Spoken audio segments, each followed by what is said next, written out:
நாம் செய்து கண்டு தியானிக்க எடுத்துக்கொண்ட தலைப்பு, சோதனையில் தப்பித்து கொள்ளும் போக்கை உண்டாக்குவார். எல்லாருக்கும் சோதனை உண்டு, அதில் தப்பித்து கொள்கிற போக்கை கர்த்தர் நமக்கு உண்டாக்குவாராம். ஆமான்னு ஒரு அலிலே சொல்லுங்களேன்.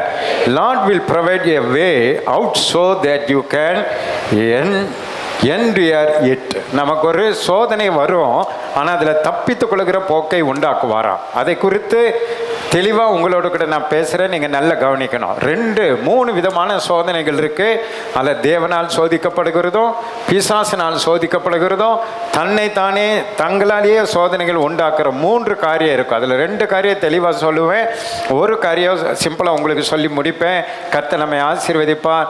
நல்ல கவனிங்க. ஏன்னு சொன்னால், சோதனை இல்லாமல் யாரும் பரலோகம் போக முடியாது, பரீட்சை இல்லாமல் யாரும் பாஸ் பண்ண முடியாது. ஆமாண்டு ஒரு அலையிலேயே சொல்லுங்களேன். பரீட்சைன்னு தான் ஞாபகம் வருது. நாளைக்கு 12th ரிசல்ட் வருது. 12வது எழுதியிருக்கிறவங்கள யார் இருக்கீங்களா? இல்லை, எல்லாம் நில்லுங்க பக்கத்தில். காலையில் ஃபஸ்ட் சர்வீஸில் மறந்துட்டோம், இப்போ ஞாபகம் வருதுனால ஒரு ஜாப் பண்ணலாம். 12th இன்னைக்கு நீட் எக்ஸாம் வேறு நடக்குது.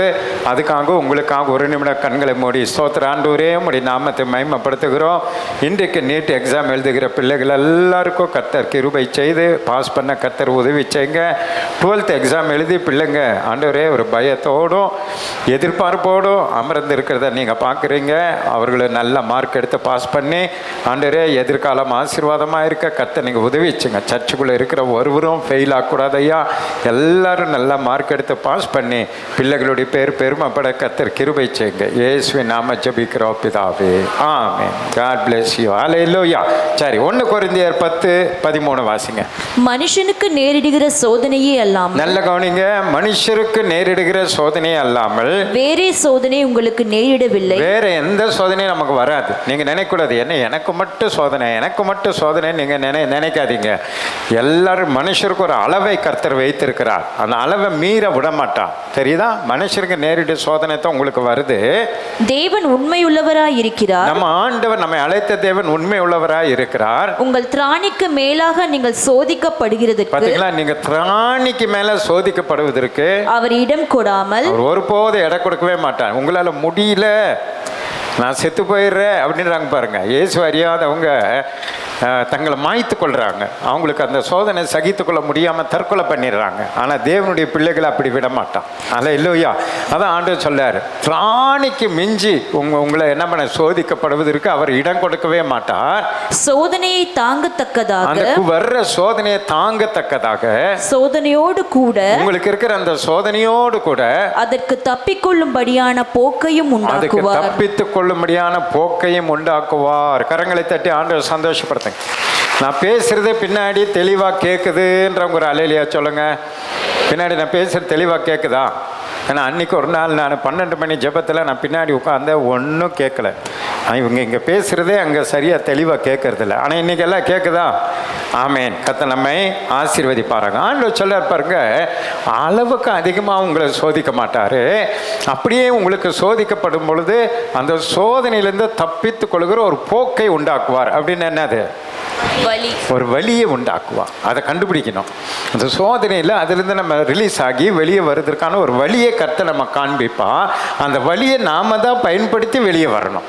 அதுலேருந்து அவர் நம்மளை தூக்கி எடுக்க மாட்டார். அந்த வழியை சொல்லுவார், தப்பிச்சிரு ஓடிரு அப்படின்னு நமக்கு சொல்லுவார் பாருங்க.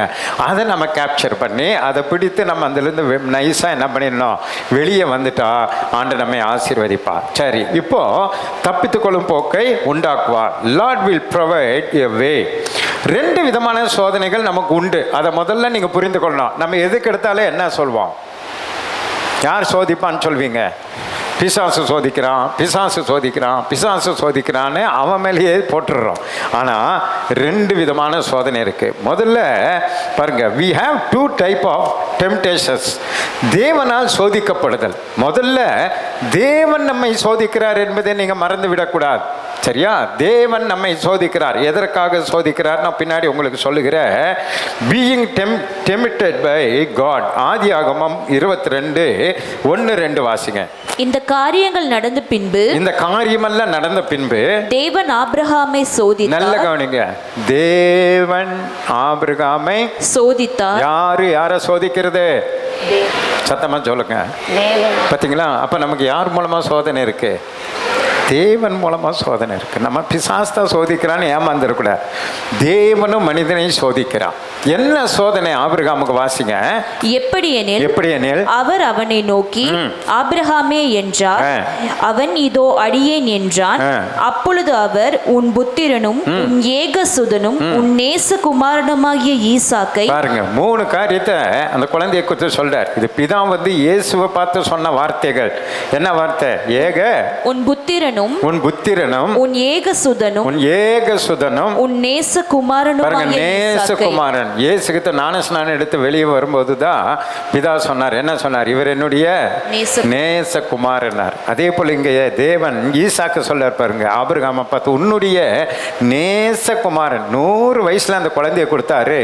இப்ப 15-16 வயசு அவனுக்கு ஆயிப்போச்சு.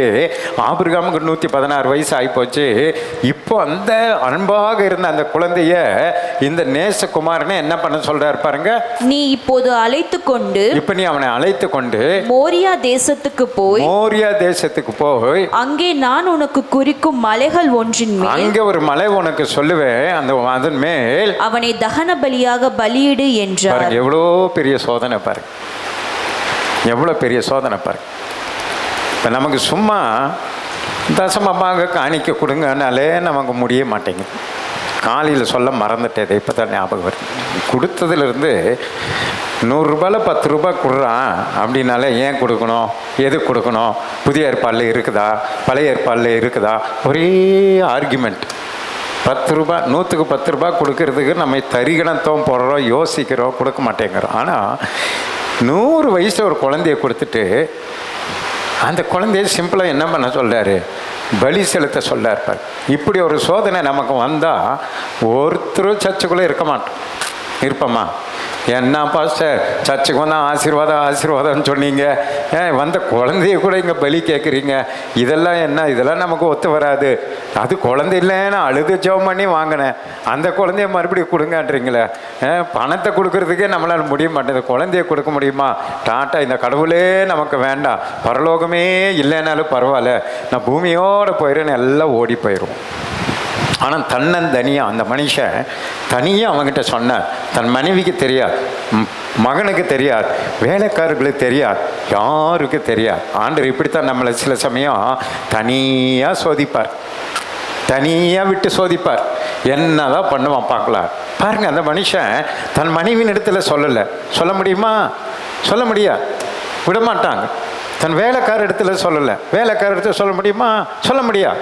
வேலைக்காரர்கிட்ட சொன்னால் அவங்க உடனே தன் மனைவி கிட்ட போய் சொல்லி, நம்ம முதலாளிக்கு என்னமோ பைத்தியம் பிடிச்சிச்சு, அவர் நம்ம குழந்தைய கொல்றேங்கிறாரு, மலைக்கு தூக்கிட்டு போகிறேங்கிறாரு, பலி செலுத்துறேங்கிறாரு, நரபலி செலுத்துறேங்கிறாரு, வாங்கன்னு சொல்லி எல்லாம் சேர்ந்து ஆபிரகாம கையை காலை கட்டி படுக்க வச்சு, இவருக்கு வயசாகி போச்சு, நீ சாக போகிறாரு, ஏதோ மென்டல் ஆகி போச்சுன்னு விட்டு அந்த ஆண்டவருடைய திட்டத்தையே முறியடிச்சிருப்பாங்க.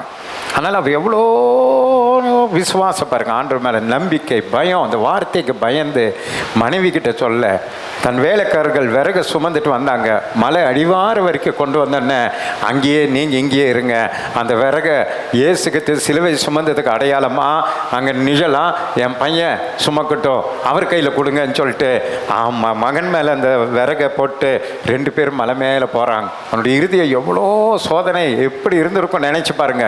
அவனை பார்க்கும் போதெல்லாம் எவ்வளோ கண்ணீர் வந்திருக்கும். போய் வெட்டி கொல்லணும் குழந்தைய, அவன் விறகு சுமந்துட்டு வரான். அப்படியே வந்துட்டு இருக்கிறான், இயேசுவை போல் அந்த மலை ஏறுறான். அதே இயேசு மலை ஏறினா அதே மலை தான் இதுவும், கொல்கத்தா மலைங்கிற பார்த்தீங்களா, அது தான் மோரியா தேசம், அதே தான், அதே மலை தான். அது மேலே தான் அவன் ஏறுகிறான். ஏறி வரும்போது அவனுக்கு ஒரு கேள்வி வருது. அவன் தகப்பனை பார்த்து கேட்குறான், அப்பா விறகு இருக்குது, நெருப்பு இருக்குது, ஆடு எங்கே பண்ணுறான்? ஆடு மறந்துட்டாருன்னு நினைக்கிறான் அவன். ஆடு எங்கே பண்ணுறான்? எப்படி இருக்குன்னு நினைச்சான். நீ தான் சொல்ல முடியுமா? என்ன பண்ணுறதுடா, ஆண்டவர் உன்னை கொடுத்துட்டு இன்னைக்கு உன்னைதான் பலி செலுத்த சொல்கிறாருன்னு சொல்லியிருந்தான், விறகையும் அவர் மேலே போட்டு அவங்க அப்பாவை தள்ளி விட்டுட்டு அவன் நேரம் ஓடி போயிருப்பான். திட்டமே நிறைவேறி இருக்கா. அதுதான் நமக்கு வருகிற சோதனை. அந்த சோதனை எவ்வளோ ஜாக்கிரதையாக நிறைவேற்றணும் பாருங்க, எவ்வளோ நம்முடைய சுயத்தை அங்கே அடக்கணும் பாருங்க, நம்முடைய சுய விருப்பத்தெல்லாம் அங்கே தியாகம் பண்ணணும் பாருங்க. அவன் எதையுமே சொல்லலை, உன்னைதான் அப்படின்னு சொல்லலை, தன் மனைவிக்கிட்ட யாருக்கிட்டையும் சொல்லலை, அவனை தான் பலியிடுறோன்றது அவனுக்கே சொல்லலை. அது பர்வதத்தில் பார்த்து கொள்ளப்படும் மகனே நீ நடங்கிற, அது கர்த்தர் பார்த்துக்குவார், நீ நட, அது பற்றில நீ கேள்வி கேட்குற, நடன்னு சொல்லி அவனை ஏமாற்றி அவர் கொண்டு போகிறத நம்ம பார்க்குறோம். இப்படி தான் கர்த்தர் நம்முடைய சோதனைகளை சோதித்து பார்ப்பார். நம்முடைய விசுவாசத்தை, நம்ம கர்த்தருக்கு எவ்வளோ பயப்படுறோம், வசனத்துக்கு எவ்வளோ பயப்படுறோம், அவரோட வார்த்தைக்கு எவ்வளோ பயப்படுறோம், அவர் வார்த்தையை முக்கியத்துவப்படுத்தி உலகத்தில் இருக்கிறதெல்லாம் நம்ம விருப்பமா, உலகத்தில் இருக்கிறதெல்லாம் தள்ளி கர்த்தர் மட்டும் போதும்னு சொல்லி நம்ம புறப்படுவோமா என்பதை தான் கர்த்தர் நமக்கு வைக்கிற சோதனை. ஏன்னு சொன்னால் அவனுக்கு ஒரு தரிசனம், அவனுக்கு ஒரு வாக்கு கொடுத்துருந்தாரு, உன்னுடைய சந்ததியை மணலத்தனையாகும் வானத்து நட்சத்திரமாக நான் பெருக பண்ணுவேன்னு சொன்னார். அதற்கு அவன் தகுதியான்னு பார்க்குறார். அந்த ஆசீர்வாதத்தை சுதந்திரித்துக் கொள்வதற்கு இந்த ஆபிரகாமுக்கு தகுதி இருக்கா, அந்த விசுவாசம் இருக்கா, அந்த நம்பிக்கை இருக்கா, அந்த கர்த்தருக்கு பயப்படுகிற பயம் இருக்கா அப்படின்னு சொல்லி ஆண்டவர் சோதித்து பார்க்கிறான். அவனுடைய நம்பிக்கை பாருங்க, அந்த வாக்கு தத்தத்தை சொல்லி தேவனிடத்தில் அவன் ஜெபிக்கல, ஆண்டவரே ஈசாக்கை கொண்டு இப்படியெல்லாம் பண்றேன்னு சொன்னீங்க, இன்னைக்கு அப்படிலாம் கேட்கவே இல்லை. அவன் இருதயத்தில் எதை விசுவாசித்து இருக்கிறான், இந்த 16 வயசுக்கு பிறகும், எனக்கு 116 வயசான பிறகும் இந்த குழந்தையை நான் கொண்டு போட்டாலோ திரும்பவும் எனக்கு ஒரு குழந்தையை கர்த்தர் தந்து வானத்தின் நட்சத்திரத்தை போல மணலத்தலையாக திரும்பவும் கர்த்தர் எனக்கு தர வல்லமுள்ளவராய் இருக்கிறார் என்பதை அவன் விசுவாசித்தான். கரங்களை தட்டி ஆண்டவர் சந்தோஷப்படுத்துங்க. அந்த விசுவாசம் அவனுக்கு இருந்ததுனால தான் இப்ப தைரியமா அந்த குழந்தையை கொண்டு போய் என்ன பண்றான், பலி செலுத்தும்படி பலிப்பிடத்துல அவனுடைய கையை காலை கட்டி அப்படியே படுக்க வைத்து அந்த கையை கத்தி அப்படியே ஓங்குகிறான். எப்படி இருக்கும் பாருங்க. அந்த குழந்தை கூட பாருங்க, அவங்க அப்பா கை கால் கட்டும் போது அமைதியா நின்று இருக்கிறான் பாருங்க. இயேசுவை போல அடிக்க கொண்டு போகப்படும் பொழுது ஆட்டுக்குட்டியை போல அமைதியை போனது போல அவனும் அமைதியை நின்றுக்கிறான் பாருங்க. இன்னைக்கு எங்க ஐசக் நிப்பானா, கட்டினா நிப்பானா நினைச்சு பாருங்க. அப்படியே கை காலை கட்டி மேலே படுக்க வச்சு கத்தி ஓங்குறாரு. அவனும் சோத்திரம் சோத்திரம் இருக்கிறான். அந்த குத்துகிற அந்த நேரத்தில் கர்த்தர் பேசுகிறா, பிள்ளையாண்டர் மேல் உன் கையை போடாது அப்படின்றாரு. பக்கத்தில் பார்த்தா ஒரு முற்செடியில் ஒரு ஆடு அங்கே சிக்கி சத்த போடுது. உடனே அதை கொண்டு வந்து பலி செலுத்தி ஈசாக்கை கர்த்தர் அவனுடைய கையில் கொடுத்தார். கரங்களை தட்டி ஆண்டவர் சந்தோஷப்படுத்துங்க. இதில் நிறைய ஆவிக்குரிய ரகசியங்கள் இருக்கு. இயேசு கிறிஸ்து சிலுவையில் மரித்து நமக்கு ரட்சிப்பை கொடுப்பதற்கான முன்ன அடையாளமாக கர்த்தர் அதில் வேதத்தில் நமக்கு வைத்திருக்கிறார். ஆனால் இப்போ நம்ம ஆபிரகாமினுடைய சோதனை குறித்து நம்ம பார்த்து கொண்டு இருக்கிறோம். இத்தனை பெரிய சோதனை ஆபிரகாமுக்கு யார் கொண்டு வந்தது? தேவன் கொண்டு வந்தான். ஏன் தேவன் அந்த சோதனையை கொண்டு வந்தார்? இப்பொழுது ஆண்டவர் சொல்றாரு, இப்பொழுது நீ எனக்கு பயப்படுகிறாய் என்பதை நான் அறிந்திருக்கிறேன். அப்ப எதுக்கு டெஸ்ட்? ஆபிரகாம் தேவனுக்கும் தேவனுடைய வார்த்தைக்கும் பயப்படுகிறானா, அவன் விசுவாசம் உள்ளவனா இருக்கிறானா, அவர் கொடுத்த வாக்கு தத்தத்தின் மேல் அவன் நம்பிக்கையா இருக்கிறானா என்கிற ஒரு பரீட்சை தான் இவ்வளவு பெரிய பரீட்சை. இதில் அவன் தவறி இருந்தால் இன்றைக்கு நமக்கு ரட்சிப்பு வந்திருக்குமான்னு சந்தேகம், இப்படிப்பட்ட ஒரு சந்ததி உருவாகிருக்குமேன்னு சந்தேகம். அதே போலத்தான் தேவன் உங்களை ரட்சிப்பார். எதற்கு தெரியுமா? உங்களுடைய ஆவிக்குரிய தன்மை எப்படி என்பதை செக் பண்ணுவார். ஆவிக்குரிய வாழ்க்கையில் நீங்கள் எந்த அளவுக்கு வளர்ந்துருக்கிறீங்க, எந்த அளவுக்கு தேவனை நம்புறீங்க, எந்த அளவுக்கு வசனத்தின் மேலே விசுவாசம் வைத்திருக்கிறீங்க, எந்த அளவுக்கு வாக்குத்தத்தை என் வாழ்க்கையில் நான் கொடுத்தாலோ திரும்ப தருவார் அப்படிங்கிற நம்பிக்கையோடு கூட கொடுக்கிற இருதயம் உள்ளவர்களாக நீங்கள் இருக்கிறீங்கன்றத ஆண்டவர் அழகாக செக் பண்ணுவார். அதை நீங்கள் புரிந்து கொள்ளணும். அதனால சில சமயம் சிலதை உயர்வானதை கூட ஆண்டவர் உங்ககிட்ட சொல்லலாம், இதை கொடுங்க அப்படின்னு சொன்னால் அது எவ்வளவு உயர்ந்ததாக இருந்தாலும் அதை கொடுக்கிற இருதயம் உள்ளவங்களாக இருக்கணும், கொடுக்கிற இருதயம் உள்ளவங்களாக இருக்கணும். சிலதெல்லாம் நமக்கே ஆச்சரியமாக இருக்கும். புளியம்பட்டி பாஸ்டம்மாவுக்கு ஒரு கனவு வந்திருக்குது. அந்த கனவில் அவங்க காரை கோபிச்செட்டிப்பாளையத்தில் இருக்கிற ஒரு பாஸ்டருக்கு அதை கொடுக்குற மாதிரி ஒரு கனவு பாருங்கள். மறுநாள் பாஸ்டர்கிட்ட சொல்லி, நான் இப்படி கனவு கண்ட, இந்த காரை நீ உடனே அந்த பாஸ்டர் கூப்பிட்டு கொடுக்குற அப்படின்னு இருக்கிறார். இவருக்கு எப்படி இருக்குன்னு நினச்சி பாருங்க. அந்த பாஸ்டருக்கு ஃபோன் பண்ணி இன்னொரு பாஸ்டர்கிட்ட கேட்டால், உண்மைதான், அவர்கிட்ட ஒரு கார் இருந்தது, அவர் அந்த கஷ்டத்தில் அந்த காரை வித்துட்டாரு, இப்போ கார் இல்லாமல் தான் அந்த பாஸ்டர் இருக்கிறாருன்னு ஒன்று அந்த பாஸ்டர் அம்மாவை கூப்பிட்டு அந்த காரை அப்படியே கொடுத்துட்டாங்க பாருங்க. ஃப்ரீயாக கொடுத்துட்டாங்க அந்த காரை. இப்போ இதுதான் தேவன் நம்மை சோதிக்கிற சோதனை. இப்படிப்பட்ட சோதனைகளை தருவார். திடீர்னு உங்களை பார்த்து 3 ஏக்கரை கொடுங்கன்றவார். நீங்கள் என்ன பண்ணணும்? அப்படியே முழிக்கக்கூடாது. இத்தனை ஏக்கரை வச்சிருக்கிறீங்களே, மனுஷன் 3 ஏக்கரான்னு ஜெபம் பண்ணிருக்கிறானே, உங்கள் 3 ஏக்கரை கொடுத்தா என்ன அப்படின்னு ஆண்டவர் சொல்லுவார். நீங்கள் எதை வேணாலும் கொடுப்பாண்டவரே, அது மட்டும் கேட்காதீங்க. அதுக்கு 3 நாள் ஃபாஸ்டிங் போட்டு ஜெபம் பண்ணக்கூடாது. ஆண்டவரே நீங்கள் மாற்றுங்க, உங்கள் இருதயத்தை மாற்றுங்க, நான் அதெல்லாம் கொடுக்குற மாதிரி. இப்போ ஏன் ஆண்டவரை திடீர்னு இப்படி சொல்லிட்டீங்க? அதையே நான் சம்பாதிச்சு கஷ்டப்பட்டேன், பேரன் பேத்திக்காக வச்சிருக்கிறேன், திடீர்னு இப்படி சொல்லிட்டீங்களே அப்படின்னு நீங்கள் என்ன பண்ணக்கூடாது? அதுக்கு ஒரு ஃபாஸ்டிங் போட்டு ஜெபம் பண்ணக்கூடாது. அப்போவே அந்த பத்திரத்தை எடுத்துகிட்டு வந்து சச்சாவ் கார்டின் இந்தியான்னு போட்டு நம்ம பேருக்கு எழுதி கொண்டு வந்து கொடுத்துட்டீங்கன்னா 3 ஏக்கரை கொடுக்குற உங்களுக்கு 100 ஏக்கரை தருவார். கரங்களை தட்டி ஆண்டவர் சந்தோஷப்படுத்த. இப்படித்தான் ஆண்டவர் சோதிப்பா. இதுதான் தேவனுடைய சோதனை. நீங்கள் பாஸ் பண்ணுறீங்களா ஃபெயில் பண்ணுறீங்களான்னு பார்ப்பா. அந்த சோதனையில் நம்ம பாஸ் பண்ணிட்டோன்னு வைங்கள, கொடுத்துட்டோன்னு வைங்கள, பெரிய காரியங்களை செய்வோம். ஒரு மனுஷனை பார்த்து கடந்த நாட்களத்தை அதை நானும் பாஸ்டாக பார்த்து அந்த வீடியோவில் கேட்டேன்னு நினைக்கிறேன். ஒரு வேலை செய்வான ஒரு மனுஷன், பிஸ்னஸ், முக்கியமான வியாபார நேரம், அந்த நேரத்தில் அவன் எதுவுமே செய்ய மாட்டானா. அப்போ அந்த மனுஷங்கிட்ட ஆண்டவர் சொன்னாராம், அந்த குறிப்பிட்ட நேரத்தில் நல்ல பிஸ்னஸ் ஆகுது பாருங்க, இந்த பிஸ்னஸ் ஆகிற இந்த நேரத்தில் நீ எனக்காக வந்து தேசத்துக்கோ எதுக்கோ ஜெபம் பண்ணுன்னு சொல்கிறாங்க. 21 நாள் ஜெபத்தில் சொன்னாங்கன்னு நினைக்கிறேன். 12 மணி நேரம் ஜெபத்தில் சொன்னாங்க. யாரோ சொன்னாங்க அந்த குறிப்பிட்ட வருமானம் வர்ற நேரம், அந்த நேரத்தில் நீ வந்து ஜெபிக்கணும்ட்டாராம். எப்படி இருக்குன்னு நினச்சி பாருங்க. ஆண்டவரே என் பிழைப்பே இதுதான், அந்த நேரத்தில் நீ வந்து ஜெபம் பண்ணுறேன்ட்டாராம். பாருங்கள், அந்த மனுஷன் அதை அப்படியே கீழ்ப்படிந்து நல்ல வருமானம் வர்ற அந்த 3 மணி நேரத்தை கடையை சாத்திட்டு ஆண்டவருக்காக வந்து ஜெபம் பண்ண ஆரம்பித்தாராம். இன்றைக்கு அவருடைய வியாபாரம் கண்ணுக்கு எட்டாத அளவுக்கு ஆண்டவர் உயர்த்திட்டாராம். 3 மணி நேரத்தில் வர்ற வருமானம் என்ன, இன்னைக்கு கோடி கோடியாக அவருடைய வருமானத்தை உயர்த்த பார்த்து இப்படி தான் சோதிப்பு. இது தான் தேவன் சோதிக்கிறது. அதில் பாஸ் பண்ணுறோமா ஃபெயில் பண்ணுறோமான்னு ஆண்டவர் செக் பண்ணுவார்.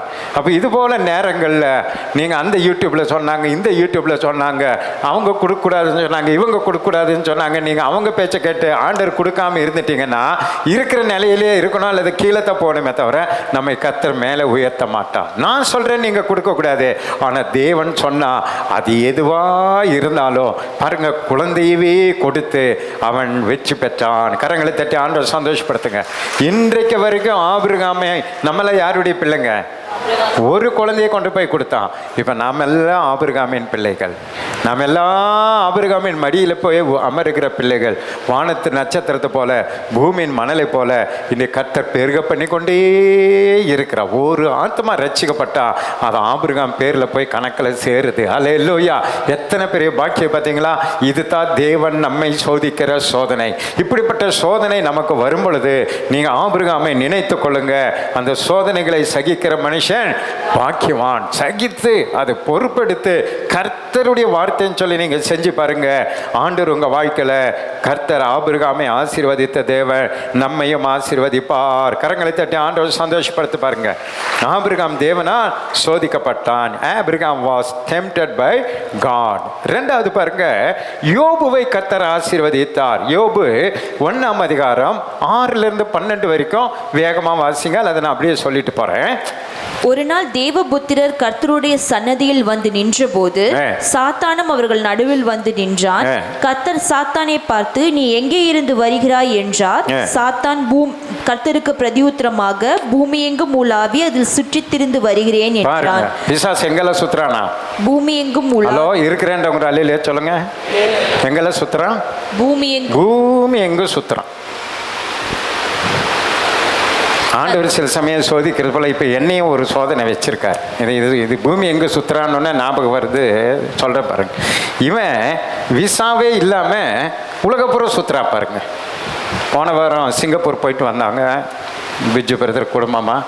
விசா இருந்ததுன்னா போனீங்க, விசா இல்லாமல் போக முடியல. ஆனால் இந்த சாத்தான் பாருங்க, விசாவே கிடையாது, எங்கெல்லாம் சுற்றுறானா? பூமி எங்கே சுற்றுறா பாருங்க. நமக்கு பொறாமையாக இருக்குது. எனக்கு ஆண்டு கிருபியில் ஜூலை 8லிருந்து 12 வரைக்கும் 5 நாள் அமெரிக்கா மீட்டிங்கு என்ன அழைப்பு வந்திருக்கு. டிக்கெட்டும் வந்துருச்சு பாருங்க பிஜு பிரதர், டிக்கெட்டும் வந்துருச்சு. எனக்கு 1 லட்ச ரூபாய் ஃப்ளைட்டு டிக்கெட்டும் அனுப்பிட்டாங்க வாட்ஸ்அப்பில். ஆனால் விசா இல்லை. இந்த பிசாசுக்கு விசா இருக்குது, எனக்கு விசா இல்லை. பொறாமையாக இருக்குது நமக்கு. பாருங்க, உங்களுக்கு ஜெபம் பண்ணும்போது என்ன வார்த்தை சொல்லி ஜெபம் பண்ணுறேன் மறந்துட்டீங்களா? உங்களுக்கு எல்லாத்துக்கும் நான் ஒரு வார்த்தை சொல்லி ஜெபம் பண்ணுவேன், வசனம். சங்கீதம் சங்கீதம் 24 கர்த்தருன் மனைவி இருப்பது எல்லாருக்கும் சொல்லி ஜெபம் பண்ணுவேன். ஆனால் அந்த வசனம் ஏன் வாழ்க்கையில் வேலை செய்ய மாட்டேங்குது? அமெரிக்கா போகணும் நானும் ஆசைப்படுறேன், விசாவே கிடைக்க மாட்டேங்குது பாருங்க. அப்போ தான் நினச்சேன், இப்போ இந்த வசனம் படிக்கும்போது இந்த பிசாசை நினச்சேன், விசாவு கிடையாது, பாஸ்போர்ட்டு கிடையாது, ஒன்றும் கிடையாது. ஆனால் இவன் எங்கெல்லாம் போயிட்டு வரானா, இவ்வளோ பூமி எங்கே சுற்றிட்டு வர்றான். அது பரலோகத்துக்கு போகிறான் பாருங்க. பரலோகத்தில் போய் பிதாவை பார்க்குறான். அங்கே போகும்போது பிதா அவங்ககிட்ட சொல்கிறாரு, என்ன சொல்கிறாரு பாருங்க. கர்த்தர் சாத்தானை நோக்கி என் தாசனாகிய யோபின் மேல் கவனம் வைத்தாயோ உத்தமனும் சன்மார்க்கனும் தேவனுக்கு பயந்து பொல்லாப்புக்கு விலகிறவனுமாகிய அவனை போல பூமியில் ஒருவனும் இல்லை என்று அவனை குறித்து எல்லாம் சொல்றாரு. அவனை போல ஒரு நல்ல மனுஷன் இல்லை, அவனை நீ பார்த்தியான்னு வேற கேட்கிறார். கேட்ட உடனே இப்ப என்ன நடக்குது பாருங்க. அதற்கு சாத்தான் கர்த்தருக்கு பிரதியுத்தரமாக, யோபு விருதாவாகவா தேவனுக்கு பயந்து நடந்தான்? சும்மாவா உங்களை ஆராதிச்சான்? சேவூர் சபையில எல்லாம் சும்மாவா வந்து ஆராதிக்கிறாங்க? அவங்களுக்கு ஆசிரியர் வச்சிருக்கீங்க, வீடு கொடுத்துருக்கீங்க, கார் கொடுத்துருக்கீங்க, குழந்தை இல்லாதவங்களை குழந்தை கொடுத்துருக்கீங்க, பிஸ்னஸ் கொடுத்துருக்கிறீங்க. அதனால வந்து என்ன பண்றாங்க? ஆராதிக்கிறாங்க. சும்மாவா வர்றாங்க, நம்ம பத்தி குற்றம் சாட்டுறான். வேதம் சொல்லுகிறது, ஒவ்வொரு நொடி பொழுதும் நம்மை குறித்து போய் குற்றம் சாட்டி கொண்டே இருக்கிறான் பிசாஸ். பிதா கிட்ட போய் அவங்க இப்படி பண்ணாங்க அப்படி சொல்லிட்டே இருக்கிறான். ஆனாலும் இயேசு நமக்காக பரிந்து பேசிக்கொண்டே இருக்கிறார். அல்லேலூயா. இப்ப குற்றம் சாட்டுறான். இப்ப அங்க என்ன நடக்குது பாருங்க. நீர் அவனையும் அவன் வீட்டையும் அவனுக்கு உண்டான எல்லாவற்றையும் சுற்றி வேலி அடிக்கவில்லையோ? நீங்க எல்லாத்தையும் வேலி அடிச்சு வச்சிருக்கீங்க. அவன் கைகளின் கிரியைகளை ஆசீர்வதித்து அவனுடைய வேலையை நீங்க ஆசீர்வதிச்சிருக்கீங்க. அவனுடைய சம்பத்து தேசத்தில் பெருகிற்று. அவனுடைய பேர் சொத்தெல்லாம் நிறைய பெருகிடுச்சு. ஆனாலும் உம்முடைய கையை நீட்டி அவனுக்கு உண்டானவைகளில் எல்லாம் தொடுவீரானால். இப்ப சொல்றேன், தூண்டி விடுறான் பாத்தீங்க. நீங்க அவனை தொட்டு கொஞ்சம் ஏதாவது டிஸ்டர்ப் பண்ணி பாருங்க, அப்புறம் துதிக்கிறானா பாப்போன்றான். அப்பொழுது அவன் உமது முகத்துக்கு எதிரே உம்மை தூஷிக்கானோ பாரும் என்றான். இதுதான் சோதனை. நீங்க அவனுடைய ஆசீர்வாதத்தை தொடுங்க, அவன் அடுத்தது என்ன பண்ணுவான்? தூஷிப்பான். சர்ச்சுக்கு போய் என்ன பிரயோஜனம்? காணிக்க கொடுத்து என்ன பிரயோஜனம் சொல்லுவாங்க. ஆசீர்வாதம் போனோன்னே ஆட்டோமேட்டிக்காக அந்த வார்த்தை பிசாசு கொண்டு வருவான். அதை நீங்கள் தெரிஞ்சுக்கணும். உங்கள் வாழ்க்கையில் திடீர்னு ஏதாவது ஆசீர்வாத குறை வரும்போது, வண்டி கிண்டி உளுந்து உடஞ்சி கொஞ்சம் செலவு வரும்போது, பாஸ்ட்டு கொடுத்து என்ன பிரயோஜனம், சர்ச்சு கொடுத்து என்ன பிரயோஜனம்னு சொல்லக்கூடாது. சொன்னீங்கன்னா மாட்டிக்கினீங்க. அது எதுக்கு? அது சொல்கிறதுக்கு தான் பிசாசு கொண்டு வந்திருக்கிறான். அப்படி சொல்கிறதுக்கு தான் கொண்டு வந்திருக்கலாம். இப்போ கரெக்டாக அவன் சொல்கிறா பாருங்க. நீங்கள் கொண்டு பாருங்க, இந்த மாதிரி தொட்டு பாருங்க, அவன் உங்களை தூசிப்பானா இல்லையா பாருங்க, செக் பண்ணுற அப்படின்றான். இப்போ ஆண்டவரும் பிசாசும் 2 பேரும் சேர்ந்து சோதிக்கிற ஒரு சோதனை தான் யோபுக்கு. ஆனால் அந்த சோதனையில் குழந்தைகள்லாம் 10 குழந்தைங்க செத்து போச்சு. 500 ஏர் மாடு, 500 ஒட்டகம் எல்லாமே செத்து போச்சு. வயலெல்லாம் எரிஞ்சு போச்சு. ஒன்றுமே இல்லை, சரீரமெல்லாம் புண்ணு வந்துருச்சு. மனைவியும் கடைசியில் என்ன ஆயிட்டான்? சோர்ந்து போய் உன் தேவனை தூஷித்து நீ ஜீவனை விடுன்ட்டான். மனைவி தான் என்ன பண்ணியிருக்கணும்? ஆறுதலாக இருந்திருக்கணும், காயத்தை கட்டியிருக்கணும், பயப்படாதீங்கன்னு சொல்லியிருக்கணும், சரியாயிருங்க, எல்லாம் பயப்படாதீங்க, ஒரு ஆறுதலாக இருந்திருக்கணும். அந்த மனைவியும் அதெல்லாம் பார்த்து ஆண்டவர் மேலே சோறு உண்டாக்கி உன் தேவனை தூஷித்து நீ என்ன பண்ணு? ஜீவனை விட்டு தொலை, நீ சாகுன்னு சொல்லி தெருவில் போய் விட்டுட்டா. வீட்டில் கூட இல்லை, போய் விட்டு நான் எல்லாம் வந்து நக்குது அப்படி பண்ணி கேவலமாக விட்டுட்டாங்க. ஆனால் அந்த நிலையில் அந்த மனுஷன் என்ன சொல்ல, நீ பைத்தியக்காரி போல பிதட்டுகிறான். தேவனிடத்தில் நன்மையை பெற்ற நாம் தீமையை பெறாமல் இருக்கலாம். எவ்வளோ விசுவாசம் பார்த்தீங்களா? இன்னைக்கு சின்ன பிரச்சனை, சின்ன ஒரு இழப்பு வந்த உடனே நம்ம ஆண்டவரை வெறுத்துறோம், சபையை வெறுத்துறோம், சபைக்கு கொடுக்கறத நிறுத்திடுறோம். தசமபாகமா, காணிக்கையா, அதுவா இதுவா கொடுத்து என்ன பிரயோஜனம் அப்படிங்கிறோம். இதுதான் சோதனை என்பதை நீ புரிந்து கொள்ளணும். அப்படிப்பட்ட நிலையில் நீங்கள் என்ன பண்ணுறீங்கன்ட்டு ஆண்டு சொல்ல கிடைக்கல, போயிருச்சு, உடஞ்சிருச்சு, நான் இனி ஒன்றும் பண்ண மாட்டேன்னு நீங்கள் இருந்தீங்கன்னா அந்த டெஸ்ட்டில் ஃபெயிலுன்னு அர்த்தம். டெஸ்ட்டில் என்னது? ஃபெயில் ஆகிட்டோன்னு அர்த்தம். அந்த சோதனையில் தான் நீங்கள் கவனமாக இது தேவன் சோதிக்கிறாரா பிசாசு சோதிக்கிறானா என்பதை புரிந்து கொள்ளணும். இப்போ இந்த தேவனுடைய சோதனையில் பாருங்க, வேதம் சொல்லுகிறது, அவன் கடைசி பரியந்தமும் தன் வாயில பாவம் செய்யவே இல்லையா. ஒரு அலையில சொல்லுங்க, வாயினால் என்ன பண்ணல? பாவமே செய்யலையா, ஒன்றும் குறை சொல்லலை.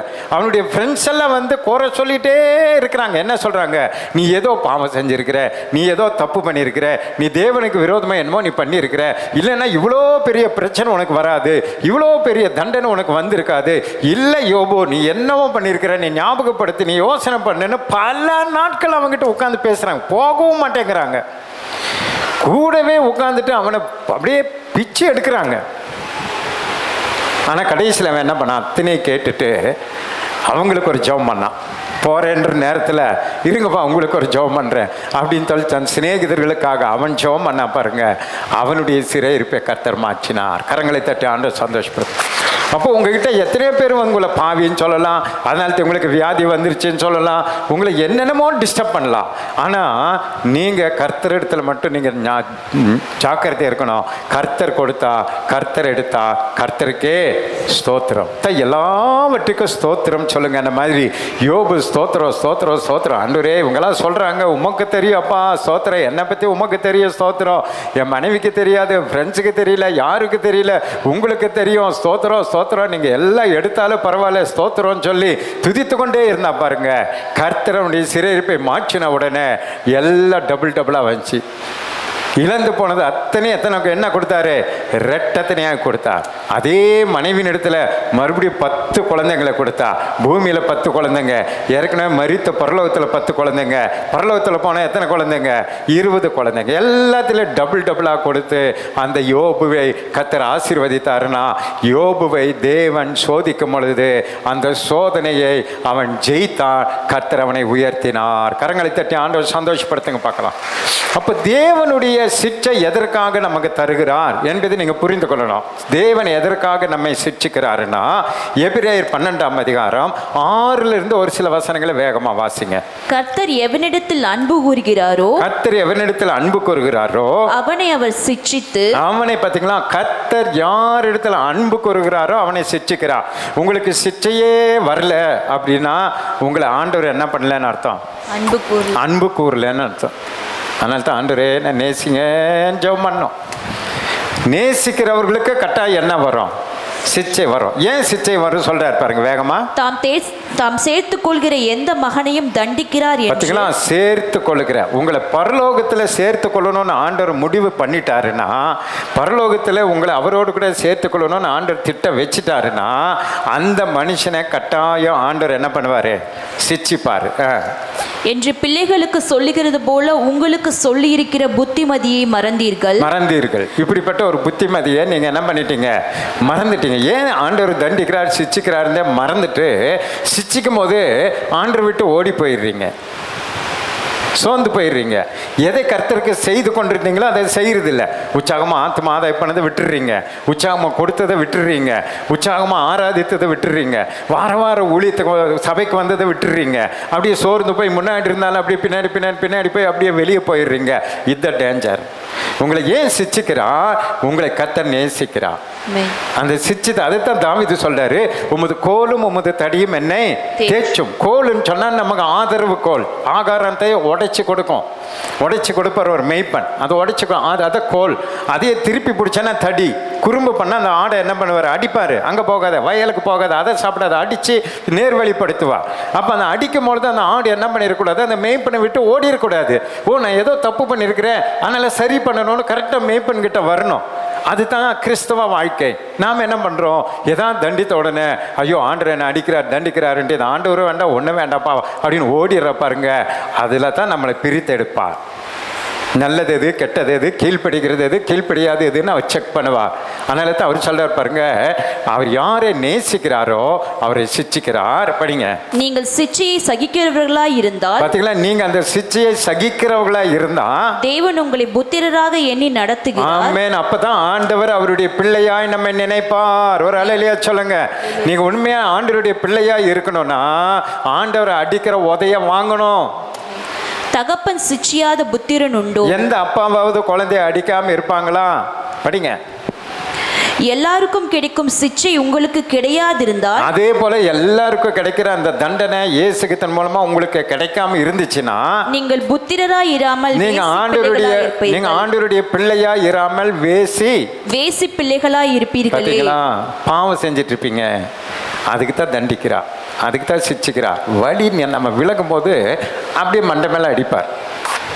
ஏதாவது நீங்கள் தப்பு பண்ணும்போது சொல்லி பார்ப்பாரு. நம்ம கேட்கலன்னா அப்படியே வண்டி ஒரு ஒல்ட்டி விடுவார். மணலில் வண்டி அப்படி டம்முன்னு ஒரு பல்ட்டி அடிக்கும். அங்கங்கே சரிச்சு மண்டை கிண்டை அடிபட்டு அன்றைக்கி என்னடா விழுந்துட்டேன் அப்படின்போது அப்போ நீங்கள் புரிந்து கொள்ளணும், ஏதோ ஆண்டவர் சிச்சிக்கிறாரு அப்படின்னு தெரிஞ்சுக்கணும்.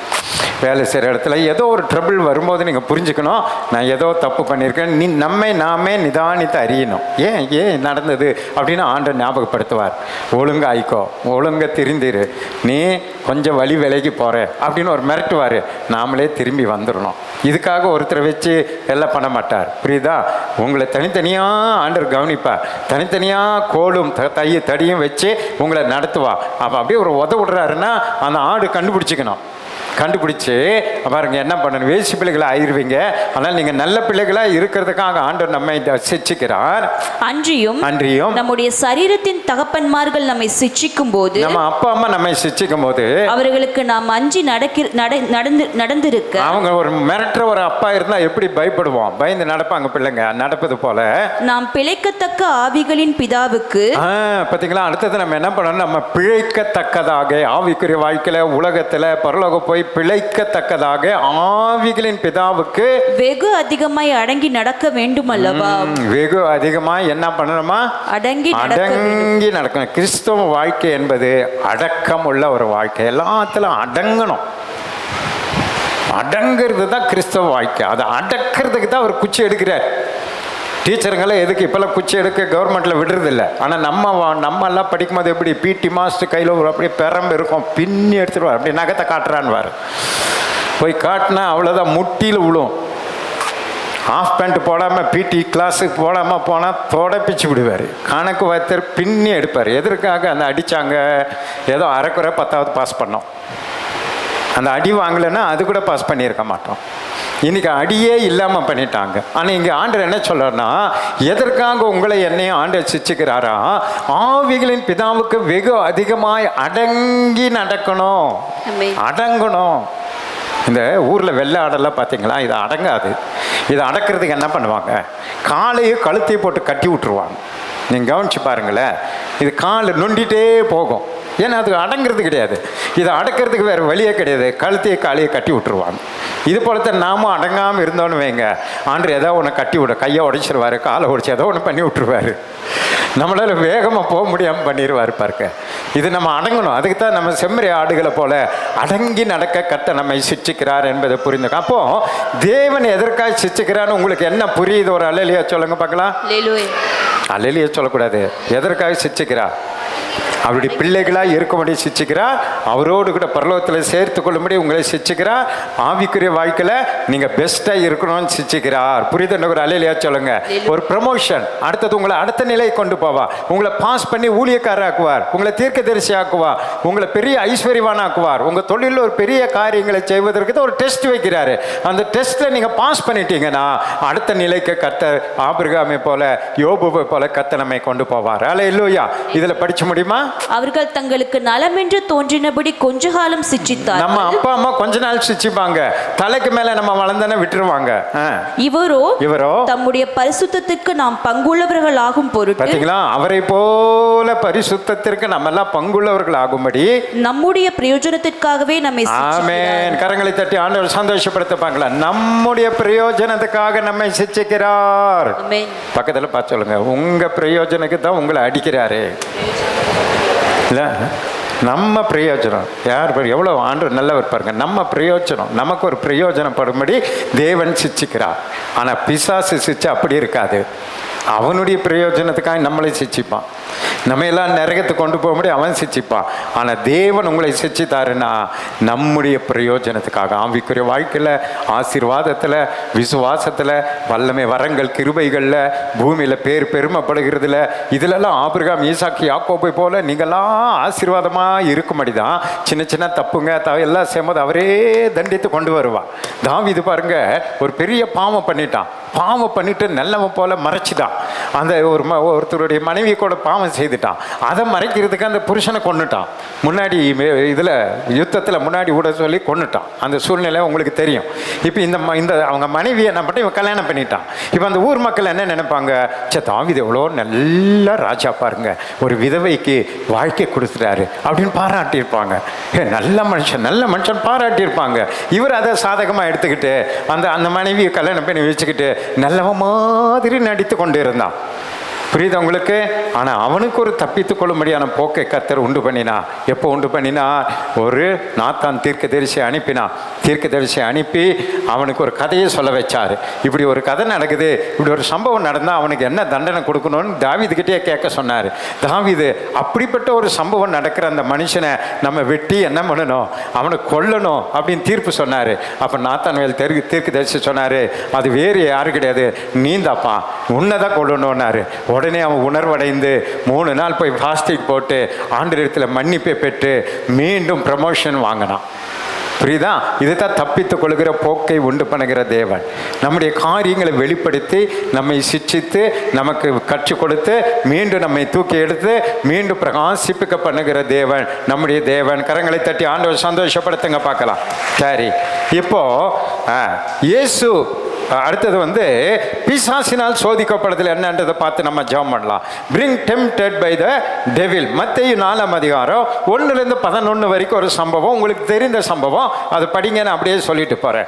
இயேசு பிசாசினால் சோதிக்கப்பட்டார். Jesus was tempted by devil. அப்பொழுது இயேசு பிசாசினால் சோதிக்கப்படுவதற்கு ஆவியானவராலே வனாந்திரத்திற்கு கொண்டு போகப்பட்டார். ஆபிரகாம் என்னன்னு படிச்சீங்க? தேவன் ஆபிரகாமை சோதித்தார். புரிஞ்சுக்கணும் 2 வசனத்துக்கும்.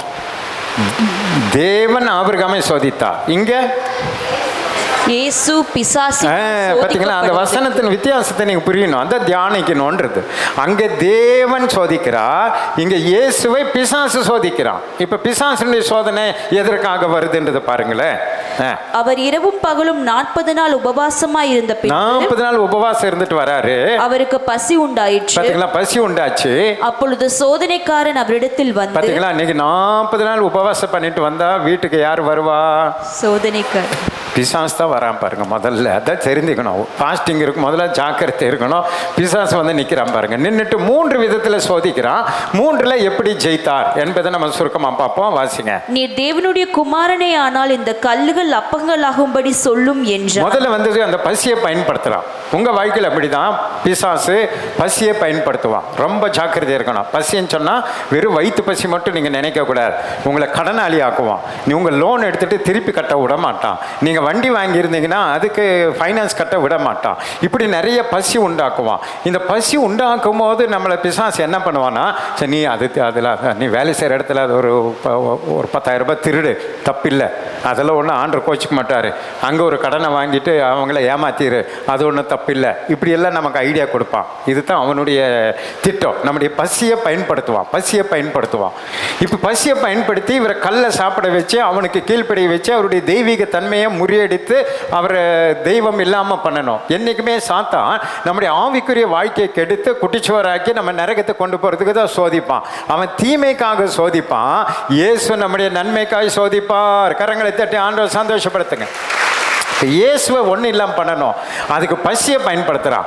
உங்கள் வாழ்க்கையில் அப்படி அவன் கஷ்டத்தில், கடன் பிரச்சனையில், போராட்டத்தில் பொய்யை சொல்லு, ஏமாத்து, அதை வாங்கி இங்கே கொடுத்துரு அப்படின்னலாம் சொன்னால் நீங்கள் என்ன சொல்லணும்னா பிசாசை பார்த்து ஆண்டு சொல்லார் பாருங்க, சாத்தானே மனுஷன் 40 நாள் மாத்திரமல்ல அவருடைய வாயிலிருந்து புறப்படுகிற ஒவ்வொரு வார்த்தைனாலும் பிழைப்பான். நான் எவ்வளோ பெரிய கடனாளியாக இருந்தாலும், எவ்வளோ பெரிய கஷ்டத்தில் நான் இருந்தாலும், எவ்வளோ பெரிய வறுமத்தை இருந்தாலும், நான் என் இயேசுவுக்கு கொஞ்சத்தில் நான் உண்மையாக இருப்பேன், கொஞ்சத்தில் நான் உண்மையாக நான் நிற்பேன்.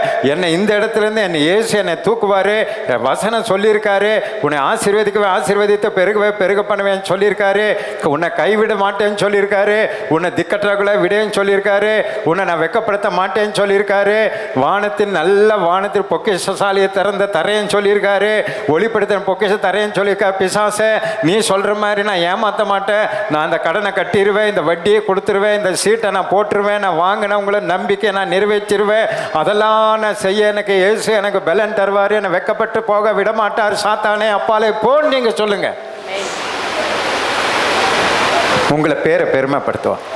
அந்த கடனெல்லாம் நீங்கள் கட்டி முடிக்க கர்த்தர் உதவி செய்வான். உங்களை ஏமாத்துறான், உங்களை வஞ்சிக்கிறான். பசியாக இருக்கிறாங்க, அங்கே வாங்க இங்கே வாங்க, இதே ஏமாத்தா அதே ஏமாத்தா, அவங்கள ஏமாத்துற இவங்களை ஏமாத்து. விசுவாசிகள் அப்படி இருக்கிறான். சீட்டை போட்டு சீட்டை கட்டுறதில்ல, காசை வாங்கிட்டு காசை கொடுக்கறதில்ல. இதெல்லாம் சாத்தானுடைய தந்திரம். இயேசு அப்படி தான் பசியை பயன்படுத்தினான். உங்களுடைய வறுமையை உங்களுடைய குறைமைக்கு பயன்படுத்துவான். அப்போ இயேசு போல பைபிளை எடுங்க, வசனத்தை சொல்லுங்க, அவங்ககிட்ட வசனத்தை சொல்லுங்க. நீங்கள் எவ்வளோ பெரிய கடனாளியாக இருந்தாலும் உங்களை மாத்துறாரா இல்லையா பாருங்க. இந்த டிசம்பருக்குள்ளே நீங்கள் வந்து சாட்சி சொல்லுவீங்க, பாஸ்டர் நான் சொல்லி ஜெபம் பண்ணேன், நான் உண்மையாக திருப்பி கொடுத்துட்றேன்னு சொன்னேன்.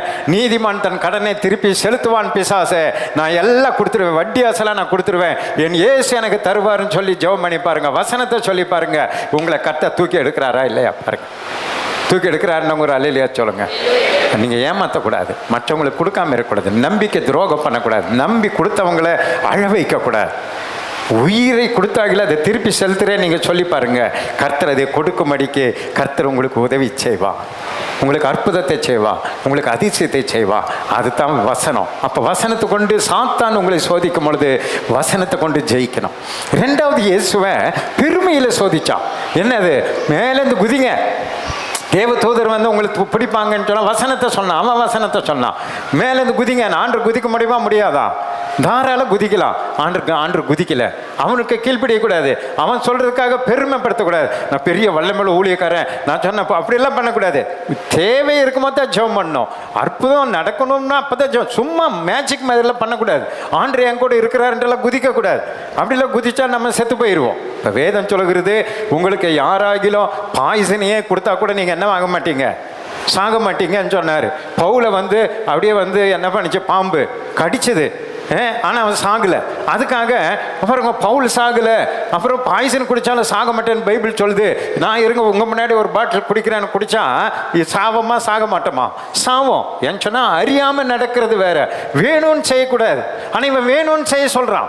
இப்போ தேவையில்லாத ஒரு அற்புதத்தை பண்ண சொல்கிறான். அவனுக்காக கீழ்ப்படிய சொல்கிறான். ஆண்டவர் என்ன சொன்னார் தெரியுமா?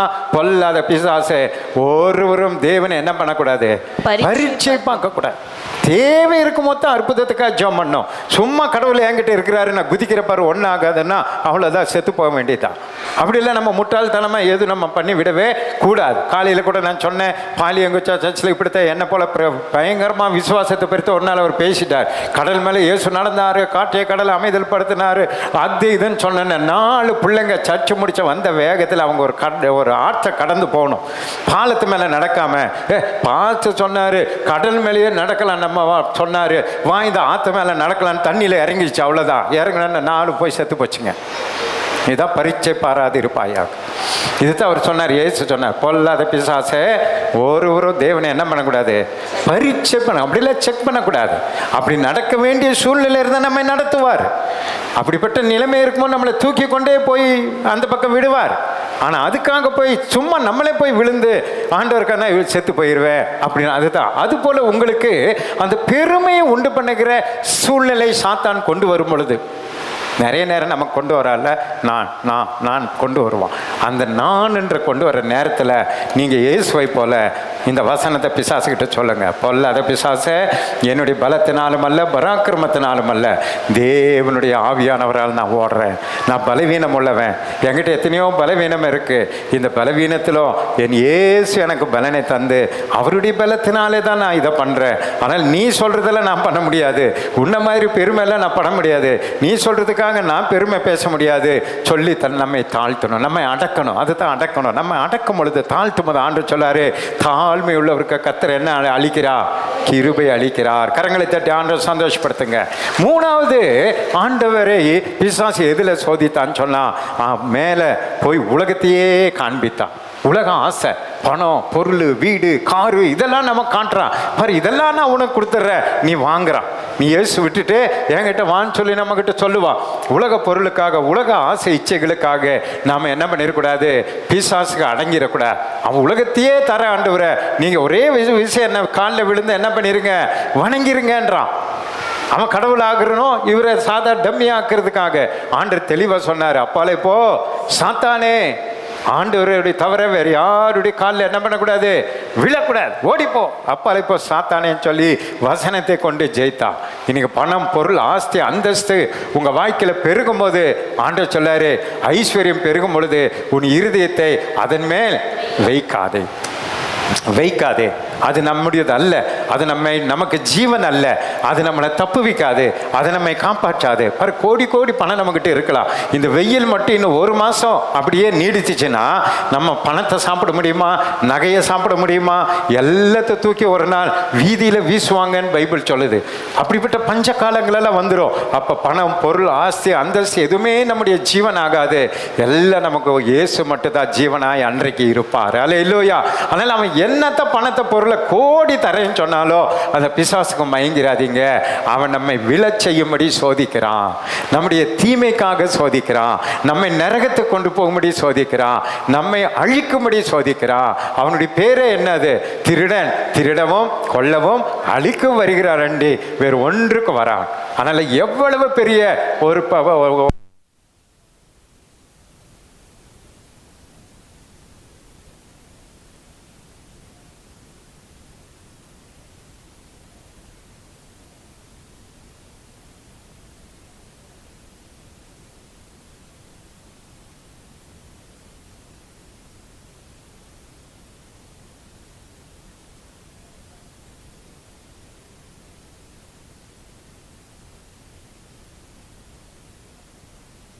தீமைக்காக உங்களை சோதிப்பான். நீங்க ஜெயம் எடுங்க, கர்த்தர் உங்களை ஆசீர்வதிப்பா. லூக்கா 22:3-6 வரைக்கும் வேகமா ஒண்ணு வாசிங்களே. அப்பொழுது 12 ஒருவனாகிய யூதாஸ் ஸ்காரியோத் என்னும் மறுபேர் கொண்ட யூதாசுக்குள் சாத்தான் புகுந்தான். அவன் பிரதான ஆசாரியர்களிடத்திலும் சேனை தலைவர்களிடத்திலும் போய் அவரை காட்டிக் கொடுக்கும் வகையை குறித்து அவர்களுடைய ஆலோசனை பண்ணினான். அவர்கள் சந்தோஷப்பட்டு அவனுக்கு பணம் கொடுக்க உடன்பட்டார்கள். உங்களுக்கு எல்லாம் தெரியும், இவன் 30 வெள்ளி காசுக்காக சர்வ வல்லமையுள்ள தேவனை, அன்பான இயேசுவை, அவரோடு கூட இருந்த அந்த இயேசுவை காட்டி கொடுக்கும்படி உனக்கு ஒரு பிசாசு சோதனை கொடுத்தா 30 வெள்ளி காசை வாங்கிட்டு என்ன பண்ணான்? ஆண்டவர் முத்தத்தினாலே காட்டி கொடுத்தான். அவன் காட்டி கொடுத்தான். ஆனா அவனுக்கும் தேவன் என்ன பண்ணார்னா தப்பித்து கொள்கிற போக்கை உண்டாக்கினார். அல்லேலூயா. அதை அவன் பயன்படுத்த தெரியாம விட்டுட்டான். பாருங்க, அதே லூக்கா 22:21-22 வாசிங்க. Judas was tempted by devil. இதோ என்னை காட்டி கொடுக்கிறவனுடைய கை என்னோட கூட பந்தி இருக்கிறது. பாத்தீங்களா? ராம்பூஜனை இருக்கும்போது ஆண்டவர் சொல்லிட்டாரு, என்னை காட்டி கொடுக்கிறவனுடைய கை என்னோட கூட இங்க இருக்கு. தீர்மானிக்கப்பட்டபடியே மனுஷகுமாரன் போகிறார். தீர்மானிக்கப்பட்டபடி நான் சிலுவைக்கு நான் போவேன். ஆனாலும் அவரை காட்டி கொடுக்கிற மனுஷனுக்கு ஐயோ சொல்லிட்டாரு. 12 பேர் அவங்க ராம்பூஜனை இருக்கும்போது சொல்லிட்டார். இதுல ஒரு ரகசியம் பாருங்க, இப்படித்தான் நாமும் இருக்கணும். ஒரு மனுஷனுடைய பாவத்தை 4 பேர் முன்னாடி வெளிப்படுத்தக்கூடாது. நாம என்ன இருப்போம், நம்ம தலைவர் 4 பேர் உட்காந்துருக்காங்க, நம்மளை காட்டி கொடுக்குற ஒரு ஆள் இருக்கிறாருன்னா எல்லாரும் முன்னாடி இங்க வா, நீ என்ன காட்டி கொடுக்குறியா அப்படின்னு அவனை வெளிப்படுத்தி 4 தட்டு தட்டி அவனை அப்பவே துரத்தி பேரை கெடுத்திருப்போம். அவர் பேரே சொல்ல பாருங்க ஆண்டவர். அதுதான் நல்லவர். ஒரு பாவத்தை வெளிப்படுத்தவே மாட்டார். ஒருத்தனுடைய ரகசியத்தை மற்றவங்க முன்னாடி ஆண்டவர் உடைச்சி பேரெல்லாம் கெடுக்க மாட்டார். அதனால தான் நாமும் யாராவது பாவம் செஞ்சுட்டாங்க, அதை செஞ்சுட்டாங்கன்னா போய் அப்படியே பரப்பி அவங்களால பேரெல்லாம் கெடுக்கக்கூடாது, மறைக்கணும். அன்பு சகல பாவத்தையும் மூடும். இயேசுக்கு அந்த பாவத்தை மூடுறாரு. பொதுவாக சொல்றார். 12 பேருக்கு சொல்றாரு, ஒருத்த கை என்ன இங்க இருக்கு, அவன் என்ன காட்டி கொடுப்பா. யாரும் சொல்ல மாட்டேங்கிறார் பாருங்க. அவனை உணர்த்துகிறான். ஆனா அவன் உணரல, அவன் அதை புரிந்து கொள்ளல, அவன் அதை ஏற்றுக்கொள்ளல, அதுல தப்பித்து கொள்ளல. அவன் அப்பவே யோசனை பண்ணி, ஐயோ ஆண்டவர் தெரிஞ்சிருச்சே, இனி நம்ம காட்டி கொடுக்க கூடாது, ஆண்டவர் நம்ம விட்டு கொடுக்க கூடாது, ஐயோ நம்ம தேவன் அப்படின்னு சொல்லி அதை அவன் பயன்படுத்தி தப்பித்து இருக்கலாம். அந்த போக்கை அவன் பயன்படுத்தல. போய் 30 வெள்ளி காசுக்காக காட்டி கொடுத்தான். அவன் 4 கொண்டு செத்தான். காட்டி கொடுத்த பிறகு கூட அவன் உணர்ந்தான், ஐயோ இந்த இயேசுவை நான் என்ன பண்ணிட்டேன், காட்டி கொடுத்துட்டேனே. குற்றமற்ற எந்த குற்றம் செய்யாது இயேசு உணர்ந்தான், ஆனால் வரல வந்திருந்தா அவனையும் ஆண்டவர் மன்னித்திருக்க கூடும். ஆனால் வராதனால அவன் ஆண்டு கொண்டு செத்தான். அப்போ பிசாசு பார்த்தீங்களா, அந்த 30 வெள்ளிக்காசுக்காக தேவனோடு கூட இருந்த ஒரு நல்ல சீசனை கொண்டு போய் எங்கே தள்ளிட்டான், நரகத்தில் தள்ளிட்டா பாருங்க. அப்போ பிசாசனுடைய வேலை நம்மை ஏமாற்றி நரகத்தில் தள்ளுற வேலை. அதுக்காகவே அவன் சோதிக்கிறான். ஆனால் தேவனுடைய சோதனையோ அவரோடு கூட சேர்த்து கொள்ளும்படி பரிசுத்தப்படுத்தி பரலோக கொண்டு போய் சேர்க்கும்படி கர்த்தர் நம்மை சோதிக்கிறார். கரங்களை தட்டி ஆண்டவர் சந்தோஷப்படுத்துங்க பார்க்கலாம்.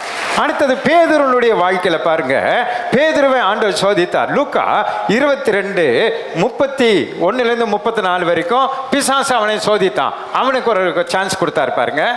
பின்னும் கர்த்தர், சீமோனே சீமோனே, சீமோனே சீமோனே, இதோ கோதுமையை சுலகினால் புடைக்கிறது போல சாத்தான் உங்களை புடைக்கிறதுக்கு உத்தரவு கேட்டுக்கொண்டான். முன்னாடியே சொல்லிட்டாரு, பிசாசு என்கிட்ட உத்தரவு கேட்டுட்டான், உன்னையும் யோபு போல என்ன பண்ண போறான், புடமிட போறான், நீ ஜாக்கிரதை இருந்துக்கோன்னு முன்கூட்டியே சொல்லிட்டார். இதுதான் நம்ம தப்பித்துக் கொள்கிற போக்க உண்டு பண்ணுகிறது. முன்னாடியே சொல்லிட்டாரு. சொன்ன பிறகு அவன் என்ன பண்றான் பாருங்க.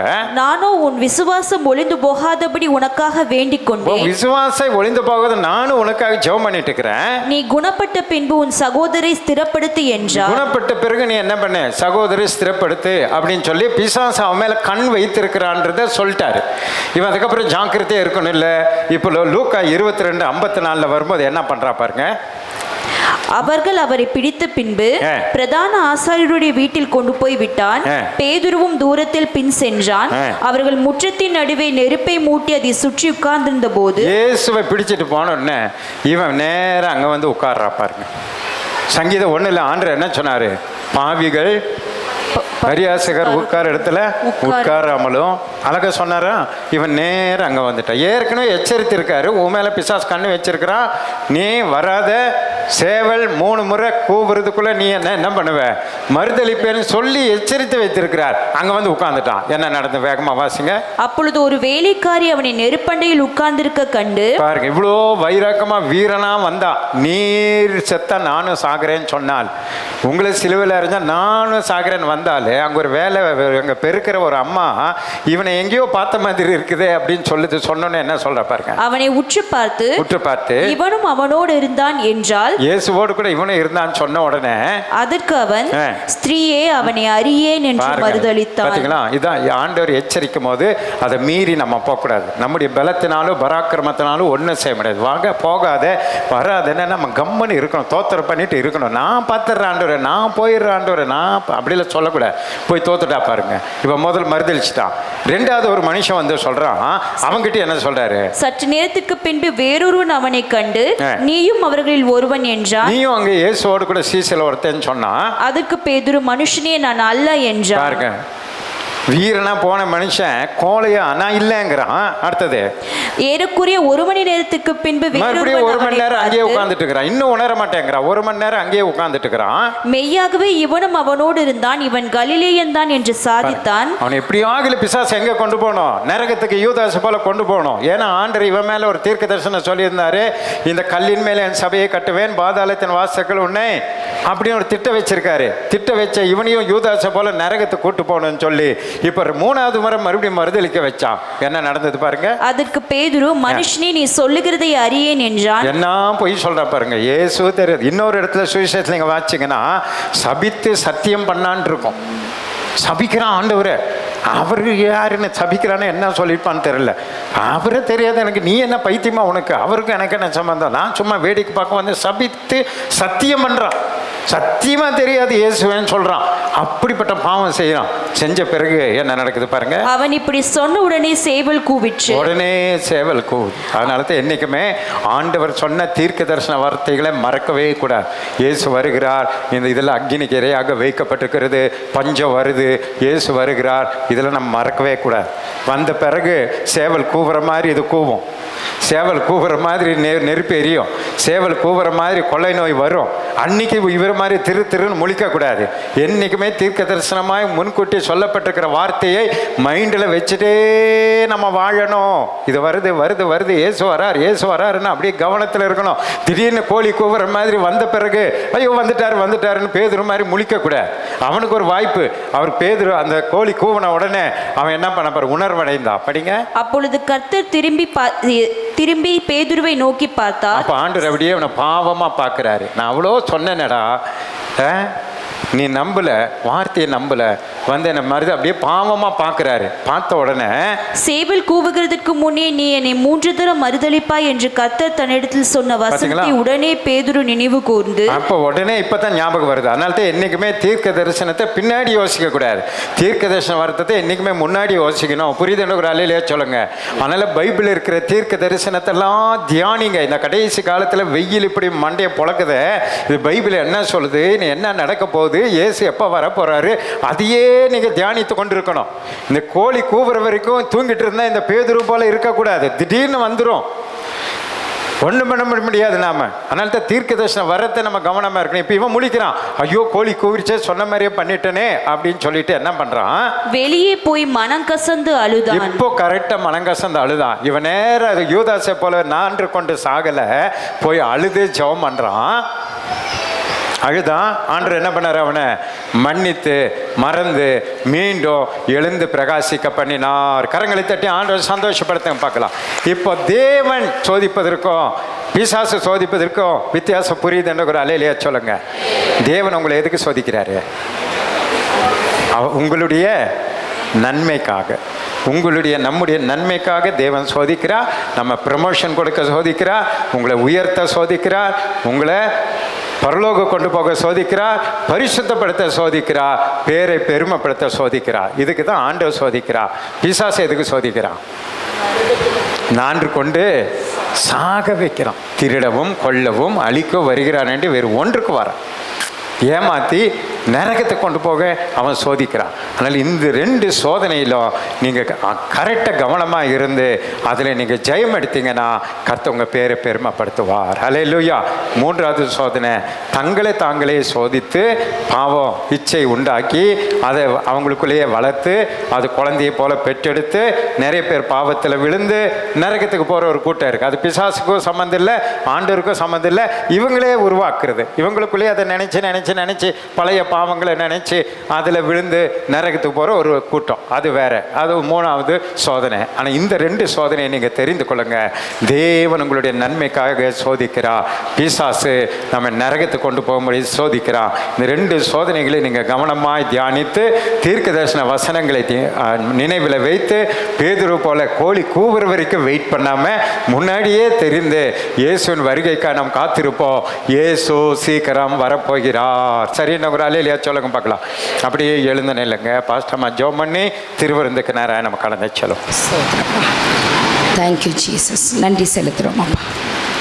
பிரேஷரா நன்றி செலுத்துகிறோம் ஆண்டவர். Thank you Jesus. சோதனையிலே தப்பித்துக் கொள்ளும் போக்கை கர்த்தர் நமக்கு உண்டாக்கி. சோதனை எல்லாருக்கும் வரும், ஆனால் அதை சகிக்கிற மனுஷன் பாக்கியவான். சோதனையிலே தளர்ந்து போய் விடாதபடிக்கு கர்த்தருடைய சோதனை எது, சாத்தானுடைய சோதனை எது என்று நாம் அறிந்து கொள்ள வேண்டும். கர்த்தர் நம்மை சோதிப்பதின் நிமித்தமாக நாம் அவருடைய பிள்ளை என்பதை அறிந்து கொள்ள முடியும். ஆபிரகாம் அவரை கர்த்தர் சோதித்தார் என்று பார்த்தோம். எல்லாவற்றையும் பார்த்து கொள்ளுகிற தகப்பன் ஒருவர் உண்டு என்பதை அவர் அறிந்திருந்தார். அந்த சோதனையிலே ஜெயம் எடுத்தார். அவருடைய சந்ததி பலுகி பெருகிற்று என்று பார்த்தோம். யோபுவை சோதித்த போது அவன் தன்னுடைய வாயினாலே நாவினாலே எதிலையும் குறை சொல்லவில்லை. கர்த்தர் கொடுத்தார், கர்த்தர் எடுத்தார். இவை எல்லாவற்றிலும் யோபு பாவம் செய்யவில்லை என்று பார்த்தோம். தேவனை பற்றி குறை சொல்லவும் இல்லை, அவர் பாவம் செய்யவும் இல்லை. நாம் இன்னைக்கு சோதனையை நமக்கு வரும்போது நாம் என்ன செய்கிறோம்? தேவனை தூஷிக்கிறோம், தேவனை குறை சொல்கிறோம். ஆண்டவர்கிட்ட ஒப்பு கொடுங்கப்பா, இப்படிப்பட்ட சோதனைகள்லாம் நீங்கள் எனக்கு தரும்பொழுது நான் தூஷித்து விடாதபடி, உம்மை துக்கப்படுத்தி விடாதபடிக்கு என் இருதயத்தை நான் ஆண்டவர் விசுவாசத்தோடு காத்துக்கொள்ள எனக்கு உதவி செய்யுங்கன்னு சொல்லுங்க. Thank you Jesus. நன்றி செலுத்துகிறோம் அப்பா. அதன் நிமித்தமாக கர்த்தர் சோதித்தது நிமித்தமாக யோபுவை ஆசீர்வதித்தார், 2 மடங்கு ஆசீர்வதித்தார். அப்போ கர்த்தர் கொடுக்கிற ஆசீர்வாத சோதனையிலே நமக்கு விசுவாசத்தை வளர்க்கும்படியாக நம்மை சிட்சிக்கிறார். ஆசீர்வாதங்களை தரும்படியாக நம்மை சிட்சிக்கிறார். நம்முடைய அது பிரயோஜனமாக இருக்கும்படியாக நம்மை சிட்சிக்கிறார். ஒருவேளை இந்த சிட்சை தற்காலத்திலே நமக்கு துக்கமாக இருக்கும். தேவன் என்னை சிட்சித்தாரே, இந்த பாடுகள் மத்தியில் போகிற நமக்கு அது மிகவும் துக்கமாக இருக்கும், வேதனையாக இருக்கும், கவலையாக இருக்கும், கண்ணீராக இருக்கும். ஆனால் வேதம் சொல்லுகிறது பிற்காலத்தில் அது சமாதான பலனை தரும் என்று சொல்லுகிறது. எனவே இப்பொழுது இருக்கிறதான அந்த சிட்சைகளை நினைத்து நீங்கள் கலங்காதீங்க, கவலைப்படாதீங்க. அது பிற்காலத்தில் அது சமாதான பலனை தரும். அப்பொழுது நீங்கள் உணர்வீங்க, ஓ இதனால தான் இந்த சோதனையா, இதனால தான் இந்த வேதனையா, ஓ எல்லாவற்றிலும் என் தேவனை நான் மகிமைப்படுத்துறது நிமித்தம் நான் சுகம் பெற்றேன், ஆரோக்கியம் பெற்றேன், சந்தோஷமாய் இருக்கிறேன், சமாதான பலனை நான் பெற்றுக்கொண்டேன் என்று சொல்ல முடியும். ஓ தேங்க்யூ ஜீசஸ். மனுஷன் அப்பத்தினால் மாத்திரமல்ல, தேவனுடைய வாயிலிருந்து புறப்படுகிற ஒவ்வொரு வார்த்தையினாலும் பிழைப்பான் என்று எழுதியிருக்கிறதே. அந்த சோதனைகளை எப்படி நாம் சகிக்கணும்? தேவ வசனத்தின் மூலமாக நம்ம சகிக்கணும். ஆண்டவர் சொல்லுங்க, அப்பா என்னுடைய நாவில உடைய வார்த்தையை வச்சிருக்கீங்க, என் கரத்தில் நீங்கள் வேதத்தை கொடுத்துருக்கீங்கப்பா. இதை வாசித்து எல்லா சோதனைகளையும் ஜெயிக்கத்தக்கதான, எல்லா சோதனைகளையும் சகிக்கத்தக்கதான பலனை எனக்கு தாங்க ஆண்டவரேன்னு சொல்லுங்க. ஓ அது நிமித்தமாக நமக்கு ப்ரமோஷன், ஆசீர்வாதங்கள், வேதனை தராத ஆசீர்வாதம், ஐஸ்வர்யம் நம்ம வாழ்க்கையில் பெருகும், பழுகி பெருக முடியும் நம்மளால. ஓ கர்த்தர் அப்படிப்பட்டதான ஆசீர்வாதங்களை கர்த்தர் நமக்கு தர வல்லமையா இருக்கிறார். ஓ தேங்க்யூ ஜீசஸ். ஹல்லேலூயா. நன்றி செலுத்துறோம் அப்பா, நன்றி செலுத்துறோம் அப்பா. ஓ பாவம் செய்து இன்னும் நாம சோதனையை மேலும் மேலும் தண்டனைக்கு ஆளாக கூடாது. அதனால தான் சங்கீதக்காரனாக தாவீது சொல்றாரு, என்னை மட்டாய் தண்டிங்க ஆண்டவரே, என்னை தண்டிக்கிறீங்கப்பா, நான் செஞ்சிட்டேன் தப்பு, மன்னிச்சிடுங்க, என்னை அதற்கேற்ற தண்டனைக்கு ஆண்டவரே என்னை மட்டாய் தண்டிங்க, குறைந்த அளவு எனக்கு தண்டனை தாங்கப்பா. நீங்க தண்டனை கொடுத்தா அது பெரிதாகி போயிட்டா என்னால் தாங்க முடியாது, என்னை மட்டாய் தண்டியன் என்று அவர் உணர்ந்து சொல்லுகிறார். ஆண்டவர்கிட்ட சொல்லுங்க, அப்பா ஆண்டவரே அப்படியே நான் உமக்கு விரோதமாய் பாவம் செய்திருந்தா, ஓ என்னை ஒரு விசை என்னை மன்னித்து என்னை பரிசுத்தப்படுத்துங்க ஆண்டவரே. ஓ பாவம் செய்கிற ஒவ்வொருவருக்குமே தண்டனை உண்டு. அந்த தண்டனை எனக்கு சின்னதாக இருக்கட்டும்ப்பா, குறைவாக இருக்கட்டும் ஆண்டவரே, என்னால் சகிக்க முடியல, என்னால் தாங்க முடியல, போதும் ஆண்டவரே. ஓ என்னை இதுவரை சோதித்தது போதும் ஆண்டவரேன்னு சொல்லுங்க. கர்த்தர் எல்லாவற்றுக்கும் ஒரு முற்றுப்புள்ளி வைக்க தேவனாய் இருக்கிறார். ஓ உமது கோலும் உமது தடியும் என்னை தேற்றும் என்று தாவீது சொல்றாரு. அது போல சொல்லுங்க, ஆண்டவரே உம்முடைய கோலும் உம்முடைய தடியும் என்னை தேற்றட்டும். ஓ தேங்க்யூ ஜீசஸ். ஓ ஹல்லேலூயா. சோதனையை சகிக்கிற மனுஷன் தான் பாக்கியவான்.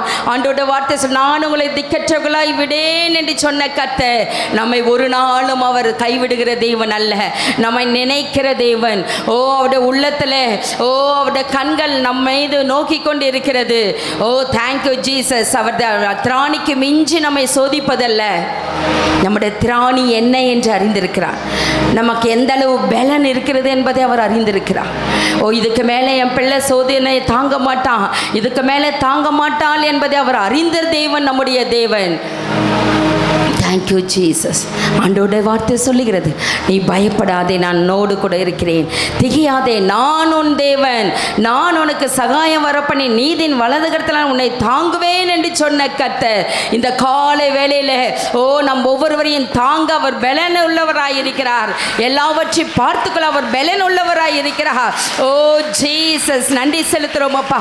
ஓ thank you holy spirit, thank you holy spirit. உங்களுடைய கண்களுக்கு முன்பாக ஒன்றுமே இல்லை அப்பா, எல்லாம் நிர்வாணமாய் இருக்கிறது ராஜா. ஓ உம்முடைய கண்களுக்கு முன்பாக ஒன்றுமில்லை தகப்பனே. ஒரு விஷயங்களை பரிசுத்தப்படுத்துங்க, ஒரு விஷயங்களை கழுவுங்க, ஒரு விஷயங்களை சுத்திகரிங்க, எங்களை ஆயத்தப்படுத்துங்க அப்பா. தகப்பனே உம்மை ஸ்தோத்திரிக்கிறோம். இந்த நல்ல செய்திக்காய் உமக்கு நன்றி செலுத்துறோம் அப்பா. எங்களோடு கூட நீர் இடைப்பட்டீர், அதற்காய் நன்றி ஆண்டவரே. தகப்பனே விசேஷமாய் கூட கர்த்தருடைய பந்திக்கு நேராய் நாங்கள் வருகிறோம் ஐயா. எங்கள் ஒவ்வொருவரையும் நீர் பரிசுத்தப்படுத்துவீராக. எங்களுக்காக எங்களுக்காய் பிற்கப்பட்ட உம்முடைய சரீரம், எங்களுக்காய் சிந்தப்பட்ட உம்முடைய இரத்தத்தை நாங்கள் புசித்து பானம் பண்ணும்போதெல்லாம் உம்முடைய மரணத்தை நினைவு கூறும்படியாக நீங்க வைத்திருக்கீங்க. அதற்காய் உமக்கு நன்றி செலுத்துகிறோம். எங்களுக்காய் நீர் அடிக்கப்பட்டு நொறுக்கப்பட்டு அடக்கம் பண்ணப்பட்ட மூன்றாம் நாள் உயிரோடு எழுந்திருக்கிறீர். இன்று பிதாவினுடைய வலது பார்சத்தில் எங்களுக்காய் நீர் பரிந்து பேசிக் கொண்டிருக்கிறீர். அப்படிப்பட்ட நன்மைகளுக்காய் உமக்கு நன்றி செலுத்துகிறோம் ஐயா. எங்களை ஒரு விசை கழுவி சுத்திகரிக்க வேண்டுமாய் ஜெபிக்கிறோம் ஐயா. ஆண்டவரே, உம்முடைய பந்தியிலே கலந்து கொள்ள எங்களை ஆண்டவரே நாங்கள் ஆயத்தமாய் இருக்கிறோம். ஆண்டவரே, உம்முடைய இரத்தத்தினாலே எங்கள் கழுவி எங்களை சுத்திகரித்து ஆண்டவரே உம்முடைய சரீரத்தை நாங்கள் ஆண்டவரே புசிக்கவும் உம்முடைய இரத்தத்தை நாங்கள் பானம் பண்ணவும் உதவி செய்தல வேண்டுமாய் ஜெபிக்கிறோங்க தாவே. அது நிமித்தமாக எங்கள் வாழ்க்கையில் ஒரு புது பலன் உண்டாகட்டும், புது ஜீவன் எங்களுக்குள்ளாய் ஆண்டவரே பிரகாசிக்கட்டும். ஆண்டவரே, புது ஜீவன் உண்டாகட்டும் அப்பா. எந்த பலவீனங்கள், வியாதிகள், போராட்டங்கள் எது இருந்தாலும் இந்த நாளிலே ஒரு பரிபூர்ண சுகத்தை கர்த்தனை தந்து எங்களுக்கு ஆரோக்கியம் அடைய பண்ண வேண்டுமாய் ஜெபிக்கிறேன் கர்த்தாவே. தொடர்ந்து நீர் வழி நடத்துவீராக. செய்தி கொடுத்த தாசனை இன்னும் அநேக லட்சங்களுக்கு நீர் பயன்படுத்த வேண்டுமாய் ஜெபிக்கிறோம். எங்களை தாழ்த்துறோம், வெறுமையாக்குகிறோம். இந்த பந்திக்கு நேராக எங்களை ஆயத்தப்படுத்தும். துதிகன மகிமை உமக்கே செலுத்துகிறோம். இயேசுவின் மூலம் ஜெபிக்கிறோம் எங்கள் நல்ல பிதாவே, ஆமென். என் ஆத்துமாவே கர்த்தரை ஸ்தோத்திரி, என் முழு உள்ளமே பரிசுத்த நாமத்தை ஸ்தோத்திரி. என் ஆத்துமாவே கர்த்தரை ஸ்தோத்திரி, கர்த்தர் செய்த சகல உபகாரங்களையும் மறவாதே. ஆமென். நம்முடைய கர்த்தராகிய இயேசு கிறிஸ்துவின் கிருபையும் பிதாவாகிய தேவனுடைய அன்பும் பரிசுத்த அவருடைய அந்யோன்ய ஐக்கியமும் சமாதானமும் சந்தோஷமும் இன்றைக்கும் என்றைக்கும் சதா காலங்க நம் அனைவரோடு கூட இருப்பதாக. ஆமென். அல்லேலூயா, அல்லேலூயா, அல்லேலூயா. God bless you. கர்த்தர் உங்களை ஆசீர்வதிப்பாராக.